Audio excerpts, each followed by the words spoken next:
Yoga എന്നുണ്ടായിട്ടുള്ളത്. സെറോസ്റ്റർ, യുജ്, union, യുഗ് എന്നൊക്കെ പറയുന്ന വാക്കുകളിൽ നിന്നാണ്. യൂണിയൻ ചെയ്യുക എന്ന് പറയുമ്പോൾ നാം ആരായിട്ടാണ് യൂണിയൻ ചെയ്യുക? നമുക്ക് യൂണിയൻ ചെയ്യാനുള്ളത് നമ്മുടെ ഉന്നത ആത്മാവാണ്, നമ്മുടെ തന്നെ ശുദ്ധമായ ആത്മീയ ബോധം. അത് നമ്മുടെ 12 ഇഞ്ച് മുകളിലായിട്ട് ഒരു തമ്പിൻ്റെ വലുപ്പത്തിൽ നിൽക്കുന്നുവെന്ന് പല വീഡിയോകളിലും പറഞ്ഞിട്ടുണ്ട്.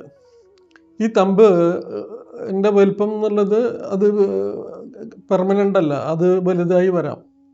അത് യോഗി സാധനങ്ങളൊക്കെ ചെയ്ത് വരുമ്പോൾ അത് കൂടുതൽ വികസിച്ച് അത് ഒരു 1000 ഇതളുകളുള്ള താമര പോലെയായി മാറുക. അതാണ് ക്രൗൺ സെൻറ്റർ എന്ന് നമ്മൾ ആ ഭാഗത്തിനെ പറയുന്നത്. ക്രൗൺ ചക്ര. വലിയ ഉന്നതരായിട്ടുള്ള യോഗി വര്യന്മാർക്ക് ഈ ക്രൗൺ ചക്ര ഓപ്പൺ ആയിട്ടിരിക്കും. അതിൽ കൂടെ ധാരാളം ഡിവൈൻ പവർ, ഏറ്റവും മികച്ചതായിട്ടുള്ള ഊർജ്ജ ശരീരവും അതിൽ കൂടെ കടന്നു വരുന്ന അത്ഭുതകരമായ ഈശ്വരീയമായ പ്രവാഹവും ഉണ്ടാകുമ്പോൾ അവർ ചെയ്യുന്ന പ്രവൃത്തികളൊക്കെ വളരെ മേന്മയുള്ളതായിട്ട് മാറും. അപ്പോൾ യോഗ എന്ന് പറയുമ്പോൾ നാം പൊതുവെ ധരിച്ചു വെച്ചിട്ടുള്ളത് വ്യായാമങ്ങൾ ചെയ്യുന്നതിനെയാണ്. യോഗ അഭ്യാസം ചെയ്താലും നമുക്ക് യൂണിയൻ ചെയ്യാനായിട്ട് സാധ്യമാകുന്നു എന്നുള്ളത് കൊണ്ട് നമ്മുടെ പാരമ്പര്യങ്ങളിൽ അധികം ശരീര വ്യായാമം ചെയ്യുമ്പോൾ സംഭവിക്കുന്നത് നമ്മൾ ഈ ചക്രൽ ക്ലീനിങ് തന്നെയാണ്. ശരിയായിട്ടുള്ള ചിട്ടപ്പെടുത്തിയിട്ടുള്ള യോഗകളാണെങ്കിൽ അത് ചെയ്യുമ്പോൾ നമ്മുടെ ഓരോ ചക്രകൾ ക്ലീനിങ് ആവുന്നു. അത് തന്നെയാണ് നമ്മൾ ലെവൽ 1 തൊട്ട് നമ്മൾ പഠിക്കുന്ന എക്സസൈസുകൾ നമ്മുടെ എല്ലാ ചക്രകളെയും ക്ലീൻ ചെയ്യാനാണ്. കുറേ അധികം ടഫായിട്ട് വ്യായാമം ചെയ്യുക എന്നുള്ളതല്ല.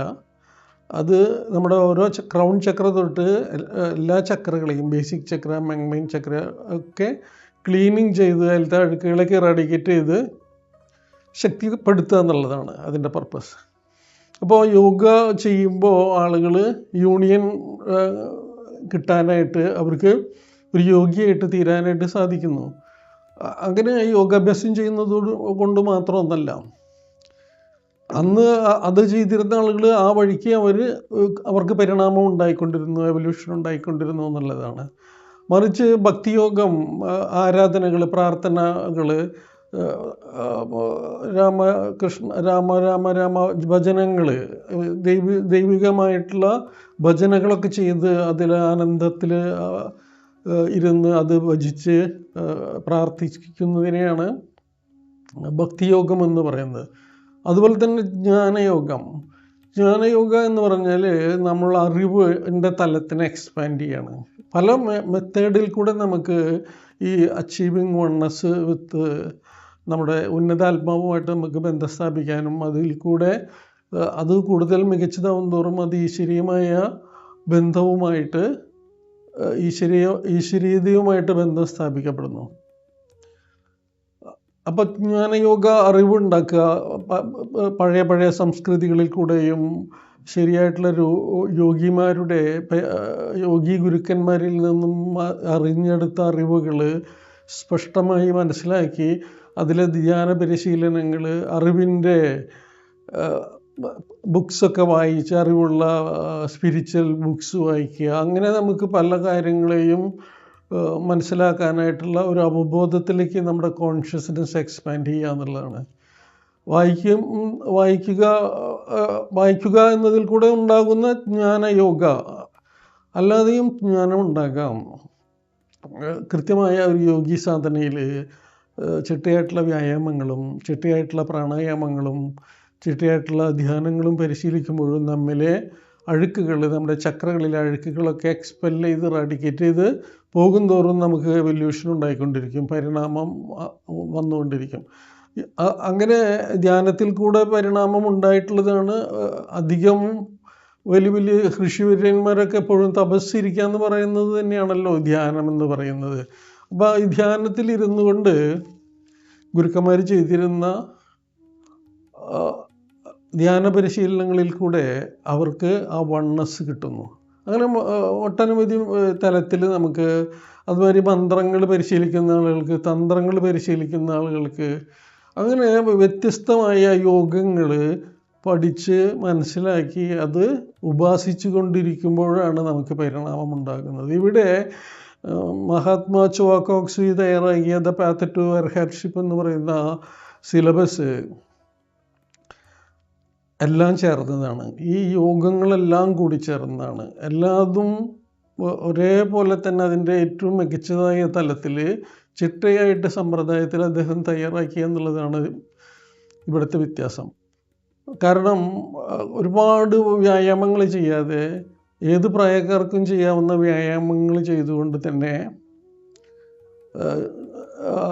ചക്രങ്ങളിലെ അഴുക്കുകൾ നീക്കുക, അതുപോലെ തന്നെ ചിട്ടപ്പെടുത്തിയിട്ടുള്ള പ്രാണായാമങ്ങൾ പരിശീലിക്കുക, നമ്മുടെ ഉള്ളിലത്തെ അഴുക്കുകളെ നെഗറ്റീവായിട്ട് നിൽക്കുന്ന ക്വാളിറ്റീസ് വീക്ക്നെസ്സുകളൊക്കെ കളയാനായിട്ട് പ്രാണായാമങ്ങൾ, അതുപോലെ തന്നെ നമ്മുടെ ഈ ഉള്ളിലുള്ള ഒരു ആന്തരികമായിട്ടുള്ള എല്ലാ നെഗറ്റീവായി നിൽക്കുന്ന അല്ലെങ്കിൽ ഡിസീസ്ഡായി നിൽക്കുന്ന അല്ലെങ്കിൽ സപ്രസ്ഡായിട്ട് നിൽക്കുന്ന നന്മകളല്ലാത്ത ഊർജങ്ങളെയൊക്കെ കളയാനായിട്ട് പ്രാണായാമങ്ങളിൽ കൂടെ പരിശീലിക്കാം. അത് വ്യത്യസ്തമായ പ്രാണായാമങ്ങൾ, വ്യത്യസ്തമായ ഗുണാനുഭവങ്ങളിൽ കൂടെ അത് നമുക്ക് നമ്മുടെ ഊർജ്ജ ശരീരത്തെയും നമ്മുടെ വൈറ്റൽ എനർജി സെൻറ്റേഴ്സിനെയും ഒക്കെ ശുദ്ധീകരിച്ചൊരു ആന്തരിക ലോകവുമായിട്ട് കൂടുതൽ ബന്ധം സ്ഥാപിക്കാനായിട്ട്, അത് കഴിഞ്ഞ് ബ്ലൂ ടെട്രാഹീഡ്രൽ പോലെയുള്ള നമ്മുടെ കാലങ്ങളായിട്ട് പഴക്കമുള്ള അല്ലെങ്കിൽ ജന്മങ്ങളായിട്ട് നമ്മിൽ ഉറങ്ങിയിരിക്കുന്ന പല നമുക്ക് തന്നെ തിരിച്ചറിയപ്പെടാത്ത പല ചീത്തയായിട്ടുള്ള ഗുണമല്ലാത്ത വീക്ക്നെസ്സുകൾ ഉണ്ടായിരിക്കും. ഇപ്പോൾ ഒരു അസൂയ ഉണ്ടെന്ന് പറയാം. അസൂയ ഉണ്ടെങ്കിൽ അസൂയയില്ല എന്ന് പറയുമായിരുന്നു. എനിക്ക് ആരോടും അസൂയയില്ല. പക്ഷേ അവർക്ക് അസൂയയുടെ ഒരു സന്ദർഭം വരുമ്പോഴാണ് എത്രമാത്രം അസൂയ അവരുടെ ഉള്ളിലുണ്ട് എന്നുള്ളത് അവർ സ്വയം തിരിച്ചറിയുക. അപ്പോൾ ഇങ്ങനെ നമ്മുടെ ഉള്ളിലൊരു എല്ലാ ഈ ക്വാളിറ്റിക്ക് അഗെയിൻസ്റ്റായിട്ട് നിൽക്കുന്ന എല്ലാ ഊർജങ്ങളും ഒരു ഡിവൈൻ ബോധം വളരെ പരിശുദ്ധമാണ്. ആ ബോധത്തിനോട് ചേർന്ന് പോകാവുന്ന തലത്തിലേക്ക് നാം മാറ്റം ചെയ്യപ്പെടുക എന്നുള്ളതാണ്. അപ്പോൾ പ്രാണായാമങ്ങളിൽ കൂടെ ശുചീകരണം ചെയ്യാം. നേരത്തെ പറഞ്ഞതുപോലെ തന്നെ physical exercise, physical body wash and physical exercise and പ്രാണായാമങ്ങൾ ആൻഡ് ധ്യാനങ്ങൾ.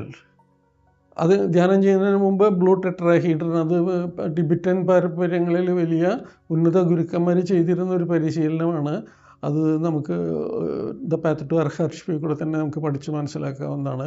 അതിലേക്ക് നമുക്ക് എത്ര ഹാർഡായിട്ടുള്ള, എത്ര തിന്മയായിട്ടുള്ള നമ്മിൽ ഉറങ്ങിയിരിക്കുന്ന പല നെഗറ്റീവ് ക്വാളിറ്റീസിനെയും പുറത്തേക്ക് കൊണ്ടുവന്ന് ആ ബ്ലൂ ടെട്രാഹീഡ്രൻ്റെ ശക്തി ഉപയോഗിച്ചുകൊണ്ട്, അതൊരു പ്രത്യേക തരത്തിലുള്ളൊരു താന്ത്രിക് സിമ്പിളാണ്. ആ സിമ്പിൾ നമുക്ക് മുന്നിൽ വെച്ചുകൊണ്ട് അതിനെ ഡെപ്പോസിറ്റ് ചെയ്ത് അതിൽ നിന്ന് നമുക്ക് സൂര്യനിലേക്ക് ഇവയെ നശിപ്പിച്ച് കളയാം. കംപ്ലീറ്റ് എടുത്ത് ഒരു ദിവസം നമുക്കൊരു 10 മിനിറ്റ് നേരം അതിനുവേണ്ടി തിന്മകളെ കളയാനുള്ള പരിശീലനം വളരെ അത്ഭുതകരമായി റിഫൈൻഡായിട്ട് വരും നമ്മുടെ ശരീരം, ഊർജ്ജ ശരീരം, മെൻ്റൽ ആസ്പെക്റ്റൊക്കെ. അപ്പോൾ അത് പരിശീലിച്ചതിന് ശേഷം ധ്യാനം വളരെ ചിട്ടയായിട്ട് ചെയ്യുക. ധ്യാനം ചെയ്യുമ്പോൾ ശ്രദ്ധിക്കേണ്ട ഒരു കാര്യം, സ്പൈൻ വളരെ സ്ട്രെയിറ്റ് ആയിട്ടിരിക്കണം, നെക്ക് സ്ട്രെയിറ്റ് ആയിട്ടിരിക്കണം. സുഷുമ്നാ നാഡിയുടെ നമ്മുടെ സ്പൈനിൻ്റെ മധ്യത്തിൽ കൂടെയാണ് ഈ ശക്തി കൃത്യമായിട്ട് കടന്നു വരുന്നത്. പഴയ സമ്പ്രദായങ്ങളിൽ ഗുരുക്കന്മാരൊക്കെ ഇരിക്കുന്ന പോസ്റ്റർ കണ്ടാൽ തന്നെ അറിയാം, അവർ വളരെ സ്ട്രെയിറ്റ് ആയിട്ട് ഇരുന്നിട്ടായിരിക്കും ധ്യാനത്തിലും തപസ്സിലൊക്കെ ഇരിക്കുക. അപ്പോൾ അത് ഡിവൈൻ എൻട്രി കൃത്യമായി കടന്ന് വന്ന് നമ്മുടെ ഉള്ളിലെ മൂലാധാരത്തിലുള്ള ശക്തിയെ ഉണർത്തി മുകളിലേക്ക് കൊണ്ടുവരിക എന്നുള്ളതാണ്. ഏത് ധ്യാനം ചെയ്യുമ്പോഴും ആ കുണ്ടലിനി ശക്തി ഉണരുന്നുണ്ട്. ഈ കുണ്ടലിനി ശക്തി ജനറലി ഉണർന്നുകൊണ്ടിരിക്കുന്നുണ്ട് നമ്മുടെ ഉള്ളിലെപ്പോഴും പല സന്ദർഭങ്ങളിലും. പക്ഷെ ധ്യാനങ്ങളിൽ കൂടെ, ചിട്ടയായിട്ടുള്ള പരിശീലനങ്ങളിൽ കൂടെ, സാധനങ്ങളിൽ കൂടെ തിന്മകളെ എറാഡിക്കേറ്റ് ചെയ്യും തോറും ഈ ഡിവൈൻ എനർജി കൂടുതലായി നമ്മുടെ ക്രൗണിൽ കൂടെ കടന്നു വരികയും അത് മൂലാധാരത്തിലുള്ള കുണ്ടലിനിയെ ഉണർത്തി മുകളിലേക്ക് കൊണ്ടുവരികയും ചെയ്യും. അത് ചിട്ടയായിട്ട് പടിപടിയായിട്ട് ഉയർത്താനേ പാടുള്ളൂ. അതിന് പല സ്റ്റേറ്റുകളാണുള്ളത്. വളരെ മികച്ചതായിട്ടുള്ള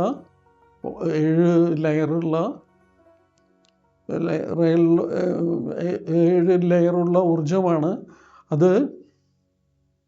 7 സർപ്പൻറ്റിൻ്റെ തലയായിട്ട് നമുക്കറിയാം കൃഷ്ണൻ കാളിന്ദിയിൽ കാളിന്ദിയൻ സർപ്പത്തിൻ്റെ മുകളിൽ നൃത്തം ചെയ്യുന്നു എന്ന് പറയുന്നതിൻ്റെ കാരണം അദ്ദേഹം കുണ്ടലിനിയെ നേടി എന്നുള്ളതാണ്. അപ്പോൾ കുണ്ടലിനി ഉണർന്നാൽ ഏറ്റവും മികച്ചതായിട്ടുള്ളൊരു തലത്തിലേക്ക് നാം മാറ്റം ചെയ്യപ്പെടുമെന്നുള്ളതാണ്. ഏറ്റവും ഉന്നതമായ തലങ്ങളിലേക്ക്. അത് ഒരു ദിവസം കൊണ്ട് ഉണർത്തി വരുന്നതല്ല. പഴയ പാരമ്പര്യങ്ങളിൽ പഴയ യോഗ പരിശീലനങ്ങൾ കൊണ്ടും ഭക്തിയോഗങ്ങൾ കൊണ്ടും ജ്ഞാനയോഗങ്ങൾ കൊണ്ടും തന്ത്രയോഗങ്ങൾ കൊണ്ടും മന്ത്രയോഗങ്ങൾ കൊണ്ടുമൊക്കെ നമുക്ക് ആ സാധനങ്ങൾ കൊണ്ട് നമുക്ക് കുണ്ടലിനിയെ ഉണർത്താൻ സാധിക്കും. ഗ്രാജുവലി അത് ഉണർന്നു വരും. കുണ്ടലിനിയെ ഉണർത്താൻ വേണ്ടി പ്രത്യേകമായിട്ട് നമ്മളൊന്നും ചെയ്യേണ്ട കാര്യമൊന്നുമല്ല. അത് ഗുരുക്കന്മാർ പറഞ്ഞു എന്നുള്ള ചിട്ടയായിട്ടുള്ള സാധനങ്ങളിൽ കൂടെ അത് തന്നെ ഉയർന്നു വരേണ്ടതാണ്. അത് ഉണർത്തിക്കൊണ്ടുവരിക എന്ന് പറഞ്ഞാൽ ആർട്ടിഫിഷ്യലായിട്ട് ഉയർത്തിക്കൊണ്ടുവരിക എന്നൊക്കെ പറഞ്ഞാൽ രോഗമായിട്ട് മാറുന്നത്, അങ്ങനെ പെട്ടെന്ന് അതിനെ ഉണർത്തിയാലൊക്കെ. അപ്പോൾ അങ്ങനെ ചെയ്യാവുന്ന മെത്തേഡുകളൊക്കെ ഇല്ല എന്നല്ല ഞാൻ പറയണത്, പക്ഷേ മറിച്ച് അത് നമുക്ക് പിന്നീട് രോഗങ്ങളിലേക്ക് അത് കാരണമായിട്ട് മാറും. അതുകൊണ്ട് നാം ഗുരുക്കന്മാർ തയ്യാറാക്കി തന്നിട്ടുള്ള ശരിയായിട്ടുള്ള ഗുരുവിനെ കണ്ടെത്തുക. ആ ഗുരു തയ്യാറായിട്ടുള്ള ചിട്ടയായിട്ടുള്ള സബ്ജക്റ്റിൽ കൂടെ പരിശീലനങ്ങളിൽ കൂടെ നമുക്ക് കുണ്ടലിനി ശക്തിയെ ഉണർത്തി നമ്മുടെ ഏറ്റവും ഉന്നതമായ ഭാവത്തിലേക്ക്. കുണ്ടലിനി ഉണരുക എന്ന് പറയുമ്പോൾ അത്രമാത്രം ഡിവൈൻ എനർജി നമ്മളിലേക്ക് കടന്നു വരുമ്പോഴാണല്ലോ ശക്തിയായിട്ടുള്ള പമ്പിങ് ഉണ്ടാകുമ്പോഴാണ് കുണ്ടലിനി ആ പ്രഷർ കൊണ്ട് മുകളിലേക്ക് ഉയരുക. അപ്പോൾ 2 തരത്തിലാണ് നമുക്ക് മാറ്റം ഉണ്ടാവുക. ഒന്ന്, എപ്പോഴും ഡിവൈൻ ഫോഴ്സ് നമ്മിൽ കൂടെ ഈശ്വരീയമായൊരു ബീയിങ് ആയിട്ട് നമ്മൾ മാറും. നാം സാധാരണ മനുഷ്യൻ തന്നെ, എല്ലാ കാര്യങ്ങളിലും അതൊക്കെ തന്നെ. പക്ഷെ നമ്മൾ ചെയ്യുന്ന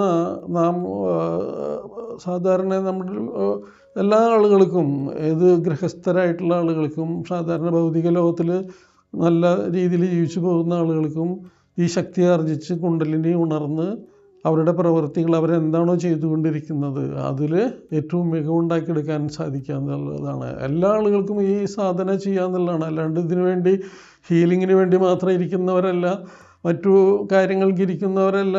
എല്ലാ ആളുകൾക്കും ഇത് ഉണർത്തിക്കൊണ്ടുവരാനായിട്ട് ദിവസം ഒരു മാക്സിമം 1.5 മണിക്കൂർ നേരത്തെ പരിശീലനമേ വേണ്ടോ.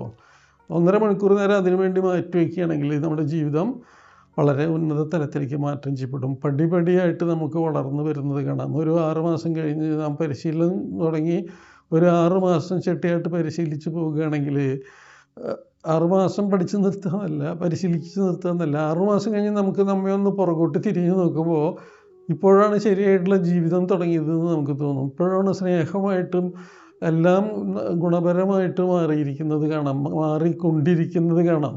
അതിന് ഒരു അവസാനമില്ലല്ലോ ഗുണത്തിന്. അത് ദൈവമാണല്ലോ ഏറ്റവും പരിപൂർണമായ ഗുണം. ആ ഗുണാവസ്ഥയിലേക്ക് നമുക്ക് എത്തിച്ചേരാനായിട്ട് സാധിക്കുക. നമ്മുടെ എല്ലാ വീക്ക്നെസ്സുകളും കളഞ്ഞ്, എല്ലാ വീക്ക്നെസ്സുകളും പോയതിന് ശേഷം പോയിക്കൊണ്ടിരിക്കും തോറും നമ്മിലേക്ക് കടന്നു വരുന്ന ഈശ്വരീയമായ പ്രകാശം കുണ്ടലിനി ശക്തിയെ ഉണർത്തി വളരെ ഉന്നതമായ തലത്തിലേക്ക് നമ്മെ ട്രാൻസ്ഫോം ചെയ്യുമെന്നുള്ളതാണ് യോഗ പ്രാണവിദ്യയുടെ the path to arhatship Mahatma Choa Kok Sui വളരെ ശ്രദ്ധയോടുകൂടി ചിട്ടപ്പെടുത്തി തയ്യാറാക്കിയ യോഗിക് സാധനയാണ്. അത് മാ ഷാർലറ്റ് അതിന് ചിട്ടയായിട്ടുള്ളൊരു രൂപം തയ്യാറാക്കി തന്നത് പരിശീലിച്ചു കൊണ്ടിരിക്കുന്നവർക്ക്, ഇനി പഠിക്കാൻ ആഗ്രഹിക്കുന്നവർക്ക് അതൊരു ജീവിതത്തിൽ കിട്ടാവുന്ന ഏറ്റവും വലിയ മഹനീയമായ ഒരു കാര്യമാണെന്ന് അറിയിക്കട്ടെ. ജീവിതത്തിൽ എല്ലാവർക്കും നന്മകളുണ്ടാവുന്നതിനും സന്തോഷമുണ്ടാകുന്നതിനും സമൃദ്ധി ഉണ്ടാകുന്നതിനും ജീവിതത്തിൽ ഏറ്റവും മികച്ച, ഈ ഭൂമിയിലെ ഏറ്റവും മികച്ച ഒരാളായി തീർന്ന് ഏറ്റവും മികച്ച ഒരാളായി, ഏത് മേഖലയിലാണെങ്കിലും ഏറ്റവും മികച്ച, ആ മേഖലയിൽ ഏറ്റവും മികച്ച ഒരാളായി നിലനിന്നുകൊണ്ട് ഈശ്വരീയമായ അനുഗ്രഹം കൊണ്ട് നമ്മുടെ തന്നെ പ്രകൃതിയുമായിട്ട് ബന്ധപ്പെട്ട് നിൽക്കുന്ന മൂലാധാരത്തിൽ നിന്നും എടുക്കുന്ന കുണ്ടലിനിയെ ഉണർത്തി അത്ഭുതകരമായ അറിവിലേക്കും വിശുദ്ധത്തിലേക്കും നമുക്ക് കടന്നു ചെല്ലാൻ വളരെ ചിട്ടയായി തയ്യാറാക്കിയ ഈ മാർഗങ്ങളിൽ കൂടെ സഞ്ചരിക്കാൻ ആഗ്രഹിക്കുന്നവർക്ക് ദ പാത്ത് ടു അർഹർഷിപ്പ് പഠിക്കാം. ഇവിടെ തൃശ്ശൂർ ഒരു ട്രെയിനിങ് സെൻ്റർ ഉണ്ട് യോഗ പ്രാണവിദ്യയുടെ, blessed by Mahatma Choa Kok Sui and Ma Charlotte Anderson. ഗുരുവുമായിട്ട് എപ്പോഴും നല്ല ബന്ധമുണ്ടായിരിക്കുക. Reverence of guru and believe in the God, ഇത് രണ്ടും ഏറ്റവും പ്രധാനമാണ് ഒരു പരിശീലകന്. പിന്നെ ശരണാഗതി, ഇതൊക്കെ നിങ്ങൾക്ക് ഇവിടുന്ന് പഠിക്കാവുന്നതാണ്. എല്ലാവർക്കും നല്ല ഒരു ദിവസം ആശംസിച്ചുകൊണ്ട് സ്നേഹത്തോടെ രഞ്ജിത്ത്. നമസ്തേ.